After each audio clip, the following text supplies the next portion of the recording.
After the well site has been carefully prepared to meet environmental, health, and safety standards, drilling can begin.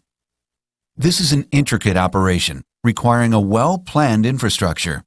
A variety of processes and expert, well-trained specialists are used to bring natural gas to the surface.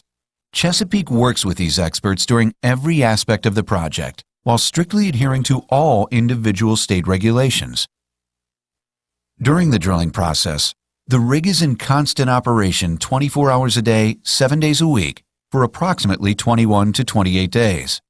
As an added precaution in some areas, a protective mat covers 2/3 of the pad site. Utilizing heavy-duty industrial-strength drill bits, a typical well is drilled in several stages, starting with a large diameter drill bit and then successively smaller drill bits as the drilling is advanced. After drilling each portion of the well, nested steel protective casing is cemented into place. This will protect groundwater and maintain the integrity of the well. Initially, and prior to moving in the drilling rig, a large diameter hole is drilled for the first 50 to 80 feet. Conductor casing is then cemented into place, stabilizing the ground around the drilling rig and wellhead, and isolating the well from most private water wells. In the Marcellus area, the freshwater zone extends to approximately 800 feet below ground. The freshwater zone consists of porous sandstone and rock stratas containing water within the pore space of the rock. Chesapeake utilizes air drilling until the hole is advanced to an average of 100 to 200 feet below the base of the freshwater zone. This provides added protection to the freshwater zone. A series of compressors and boosters generate the air that is used to lift the rock cuttings and fresh water into steel bins.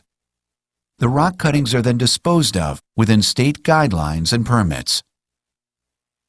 The drilling equipment is retracted to the surface and stored for the second stage of drilling.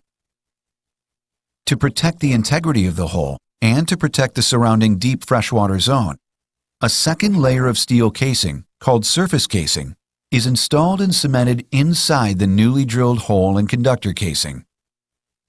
Cement is pumped down through the surface casing and up along the sides of the well to provide a proper seal.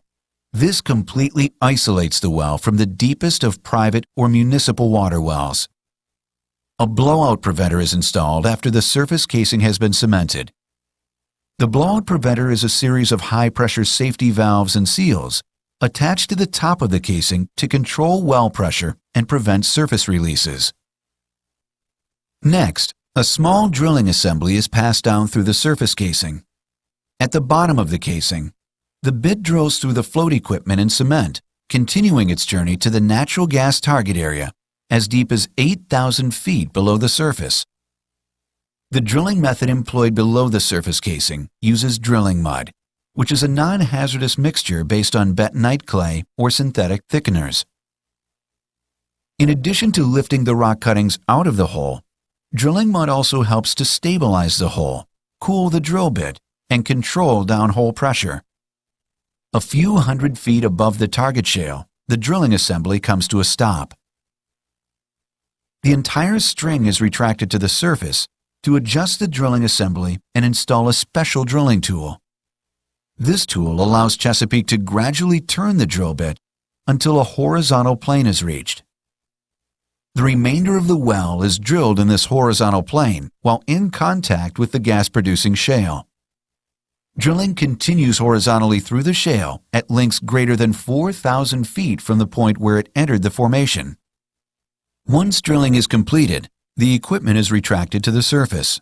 Then, a smaller diameter casing, called production casing, is installed throughout the total length of the well. The production casing is cemented and secured in place by pumping cement down through the end of the casing. Depending on regional geologic conditions, the cement is pumped around the outside casing wall to approximately 2,500 feet above the producing shale formation or to the surface. The cement creates a seal to ensure that formation fluids can only be produced via the production casing. After each layer of casing is installed, the well is pressure tested to ensure its integrity for continued drilling.